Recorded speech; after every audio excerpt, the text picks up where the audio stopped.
जब तक आप अज्ञान में रहते हैं तभी तक पुनर्जन्म का अस्तित्व बना रहता है। वास्तव में पुनर्जन्म जैसा कुछ होता ही नहीं। न पहले था, न अब है, न आगे होगा, और यही सत्य है।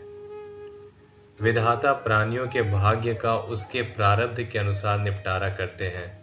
जो नहीं होना है वह नहीं होगा। दुख का कारण बाहर नहीं, यह तो आपके भीतर है। दुख की उत्पत्ति अहंकार से होती है। तुम भविष्य की चिंता क्यों करते हो? तुम तो अपना वर्तमान भी नहीं जानते। वर्तमान को संभालो, भविष्य अपने आप ठीक हो जाएगा। अपने आप को जानो। आत्मज्ञान सर्वोच्च ज्ञान है। यही सत्य का गान है। इस बात का विचार मत करो कि तुम मरने के बाद क्या होगे। समझना तो यह है कि तुम इस समय क्या हो। मृत्यु शरीर को मार सकती है।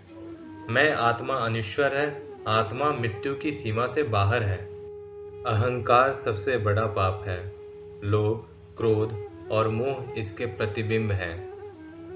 परमात्मा और आत्मा एक ही वस्तु के दो नाम हैं। सर्वोत्तम और परम शक्तिमय भाषा मौन का ही है। मौन शांति का ही एक रूप है। उपदेश तो मौन रहकर भी दिया जा सकता है। मन अंतरात्मा की एक आश्चर्यजनक शक्ति है, जो शरीर के भीतर मैं के रूप में उपस्थित होता है। सबसे अच्छा दान ज्ञान दान है। व्यक्ति समाज से तिरस्कृत होने पर दार्शनिक, शासन से प्रताड़ित होने पर विद्रोही, परिवार से उपेक्षित होने पर महात्मा और नारी से उपेक्षित होने पर देवता बन जाता है। पति के लिए चरित्र, संतान के लिए ममता, समाज के लिए शील, विश्व के लिए दया, जीव मात्र के लिए करुणा सजोने वाली महाप्रकृति का नाम ही नारी है। ईश्वर को जानने से पहले अपने आप को जानना चाहिए। संसार आत्मा को न जानने के कारण ही दुखी है। मन दो नहीं होता, अच्छा और बुरा। वासना के अनुरूप अच्छे और बुरे मन का स्वरूप हमारे सामने आ जाता है। केवल शांति ही चिरस्थायी है। हमें शांत रहने की जरूरत है, और यही हमारी वास्तविक प्रकृति भी है।